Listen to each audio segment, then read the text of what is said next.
Good morning, everyone, and welcome to the Sirius Report. My name is Ken Shorgen, and as always, I'm here with Paul. And Paul, we're talking trade wars, tariffs, big deal or no deal?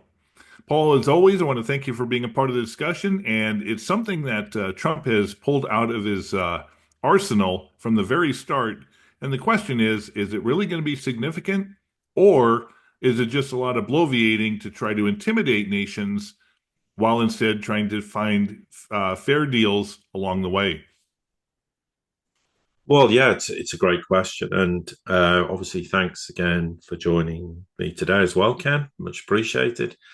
I think my first initial point about the whole tariffs thing is this is something Trump started and tried to implement against the Chinese in 2017, and here we are today, where the trade deficit has never been higher between China and the United States. China exports an awful lot more to the United States than vice versa.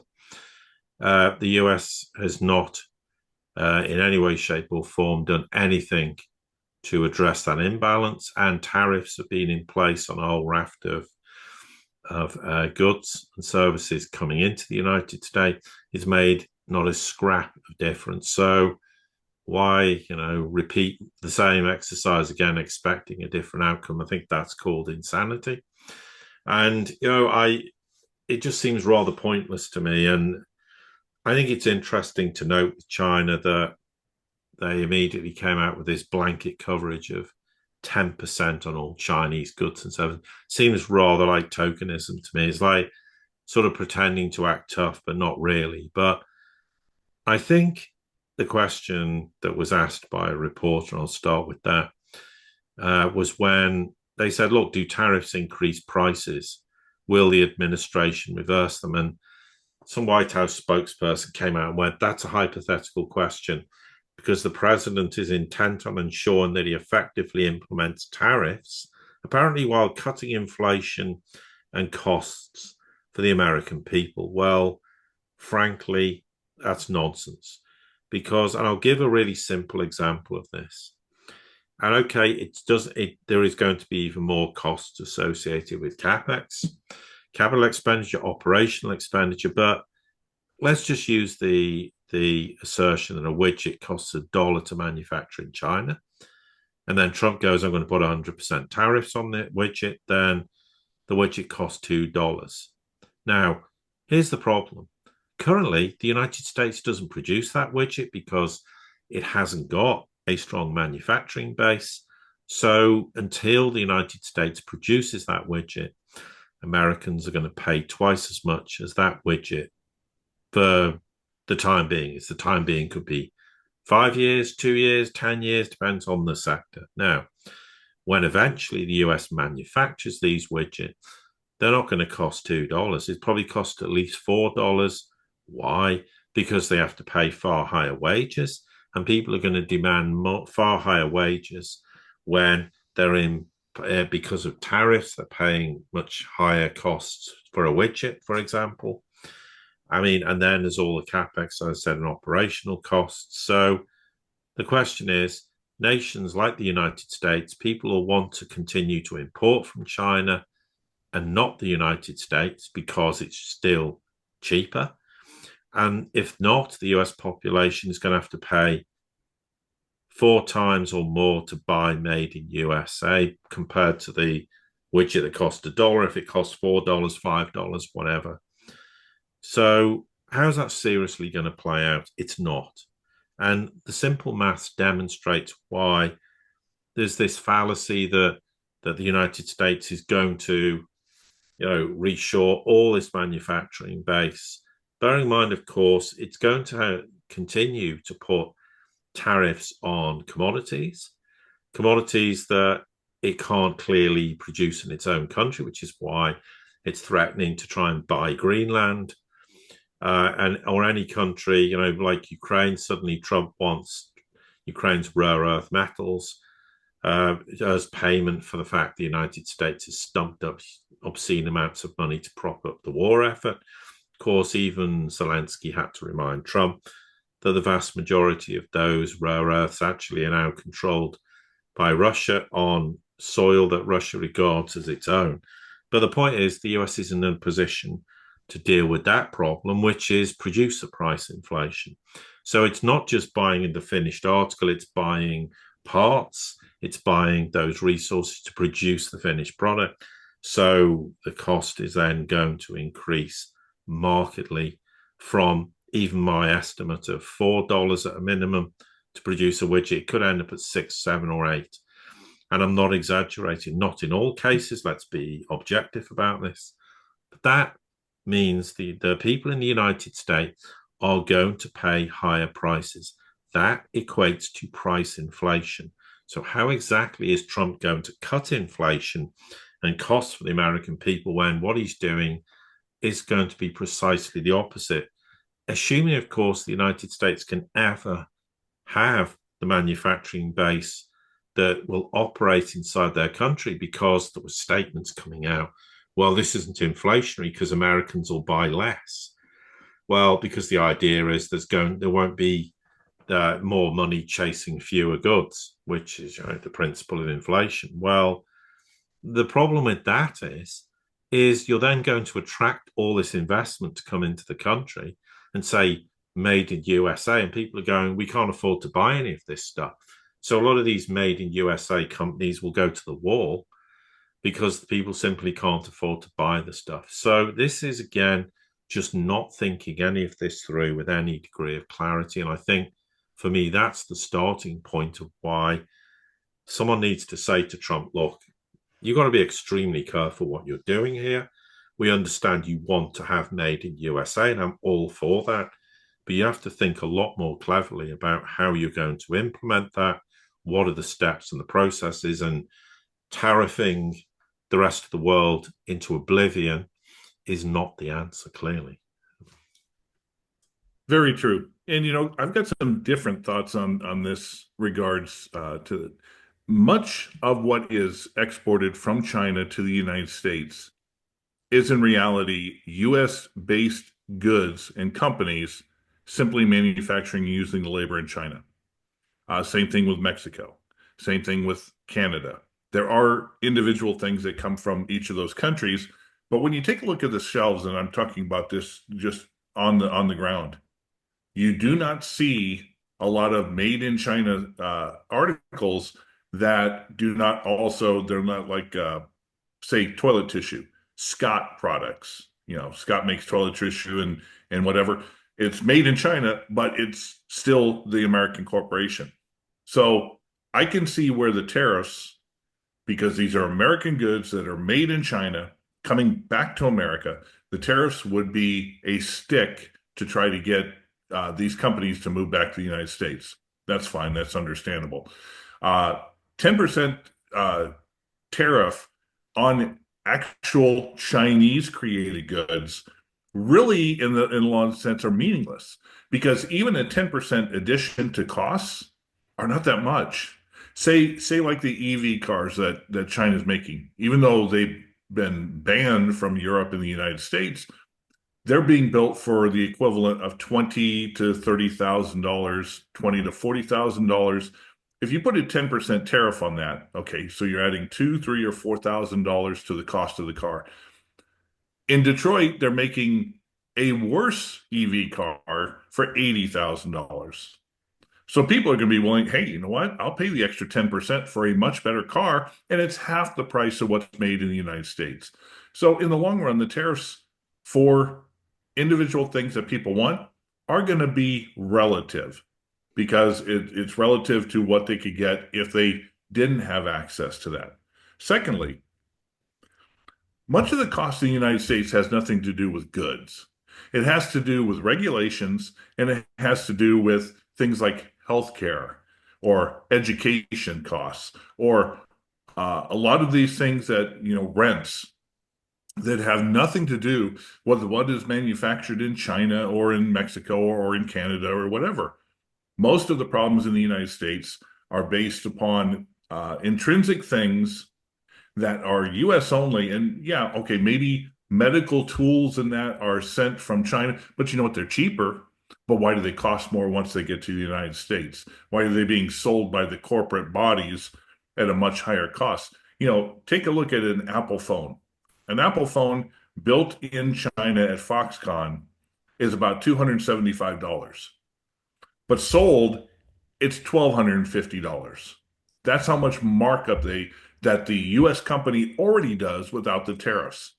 So the problems really have nothing to do, in my opinion, with the tariffs. They're it's a image thing, it's an optics thing, but in the long run, China has already cultivated markets outside of the United States, and they'd be more than happy to just say, fine, we just won't send it to you. We'll send it to Africa. We'll send it to Eastern Europe. We'll send it to Russia or any of these other places and the problem is that China is in the catbird seat because, as you mentioned, Europe's no longer really manufacturing a whole hell of a lot. The United States has offshored all of their manufacturing. Unless it comes back, the U.S. as a whole is not manufacturing a whole hell of a lot.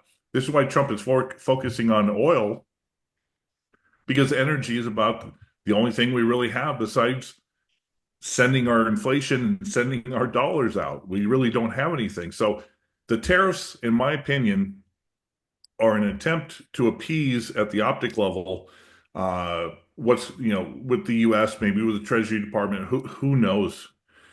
But at the actual level, Chinese goods, even with that tariff, are going to be far cheaper, far less expensive than its U.S. equivalent at that point. You would have to really do tariffs of about 100 to 150% to equate equal costs with the same type of product that's made in the US. Yeah, and even then, that probably wouldn't fix the problem. Another point worth making is how the markets react to Trump's tariffs, because there's no doubt Wall Street was thrilled Trump got elected. They were really angry in 2016. This time around in 2024, they were thrilled because Trump's talked about deregulation, Reaganomics, allowing Wall Street to do whatever the hell it likes, which is disastrous and shouldn't be the case. But what happened? As soon as the markets thought Trump was going to implement tariffs, there's one thing: the FTSE falling sharply, the stocks Euro 600 index did, but also so did the S&P 500 with all the tech-heavy companies. In the Nasdaq falling as well, the Dow fell, and Wall Street's not going to be very happy about this. So if that continues, Wall Street's going to go, hang on a minute, you're risking a major stock market correction, and we cannot, due to financialization, allow that to happen. So Trump's going to find himself on the wrong end of an argument with Wall Street. Good luck with that. The other thing, of course, ironically, is the dollar strengthened initially. So the Canadian dollar fell to its lowest level in over 20 years. The Mexican peso dropped about 3% when there was the threat of the 25% tariffs on Mexico and Canada. That's subsequently been deferred for a month. I mean, but the question is, if those currencies weaken, then that actually helps them with respect to exporting goods to the United States. This is why China is very happy to have a weaker yuan, because it helps their exports. So, ironically, it's not that's going to offset some of the problems they would have had if those tariffs had been imposed. If the idea that somehow Canada and Mexico are going to suck up the losses, which these manufacturers probably aren't, because they work on pretty thin margins from their perspective. I mean, so you have to factor in what it could do to those kind of markets. Now, interestingly, of course, subsequently, the dollar's weakened quite sharply in terms of the dollar index. Okay, this when I last looked, in the last few days, it's had not significant falls, but it's fallen back to about 107. It was up at 110. I'll say I'm not a big fan of the dollar index, but I use it because people seem to regard it as being relevant. The other thing, of course, is, this is going to start to impact sectors specifically. I mean, and that could already be potentially damaging for companies, particularly in Europe, where their share price could fall significantly because of the concern over tariffs and what, because Trump said, I'm going to put tariffs on Europe. Europe's already, as we said many times, in serious trouble in France, Germany, Italy, etc. And of course, ironically, oil prices started to rise as well, which was hugely significant because Trump has been calling for oil prices to fall. He wants interest rates to fall. He wants everything he wants to happen is not going to happen on the basis of him deploying tariffs. So this is a big problem. And, so he's not thinking this through in terms of what the ramifications are in terms of things like oil prices. What he wants a weaker dollar, where you might end up with a stronger dollar if you continue imposing tariffs. So it's going contrary to everything. He says, in the one hand, the opposite's going to happen if he implements this. Yeah, it's a really fascinating thing when you look at it, because the problem, this isn't the 1920s, the Smoot-Hawley, where tariffs had a real effect when we were on a global gold standard. The biggest problem with the United States is that Trump wants to try to implement these policies, thinking there's going to be historic return on investment for that at a time when it's a unipolar reserve currency. If he wants really uh, things to change, he's got to somehow remove the dollar and the old Bretton Woods system from the unipolar system, the unipolar reserve system. By that, it would devalue the dollar, make it weaker. It would probably strengthen the Chinese yuan quite a bit, because they are the world's leading producer. And it would sort of even out the boards. Europe would be left in a quandary if they decided to stick with the euro, because that's a failed currency. But the fact of the matter is, that's how you switch the game. Tariffs are almost a meaningless thing. They may work as a intimidator against smaller countries in the Western Hemisphere, like El Salvador, Argentina, Venezuela, etc. But they're not really going to work against the big producers, especially the energy masters of the world in Russia, and the producers of goods and that out of China. So it's an interesting thing. And I think the biggest problem is the world is looking at things in the wrong perspective. It's about the unipolar world. It's about the unipolar reserve currency. And that is the only thing that's going to cause change or create change, and has to be addressed. Yeah, absolutely. And just a final point from my perspective is also Trump's under huge pressure from business groups inside the United States. You've got trade association who represent consumer goods, groceries, automakers.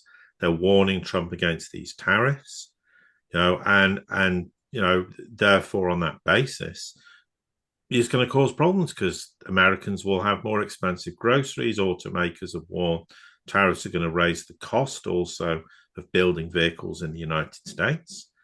I mean, and therefore, these are statements of the obvious. Because if you go from free trade with Canada and Mexico to 25%, that's one heck of an increase. And what's the point in having an agreement that Trump signed as though he was happy with it, and he made that point in 2019, and now he's not happy and he wants to scrap it? Okay, for now it's been deferred, but we'll see what happens in the future. But, this is going to impact both countries significantly. And this is no wonder why Mexico and Canada have responded by saying we're going to retaliate in kind. But ultimately, this is pointless. And if Trump thinks he can bully these countries and make Canada fear that they're going to become the 51st state, this is just ridiculous. It makes the United States look, frankly, idiotic on the world stage, because it's the kind of threats that you'd expect some tin pot dictatorship to make. about a country next door in some other part of the world. Tariffs are taxes. That Trump is saying, I want to lower taxes, I want to lower tax burden, and he's going to tax trade. That results in less trade, and it will result in higher prices. And threatening sanctions is going to cause economic damage for the United States as well. The United States is very weak economically, despite all the claims to the contrary. You're also, if you start to have these tariffs, you could get tightening of financial conditions. You could get wider credit spreads. You can have risk spreading to the market. I mean, so trying to use tariffs of this negotiation tactic for me is extremely dangerous, and it's fraught with problems. And frankly, the United States needs to wise up to this and be far more clever in how it conducts its trade policy in the future. Absolutely. Paul, thank you as always for being a part of this discussion and for your insight on this topic. Yes, and likewise. And to everybody here at the Sirius Report community, thank you as always for your support. Don't forget to like, share, subscribe, comment, send this out to anybody you think it might be important to. And until the next time we get together, have a great day.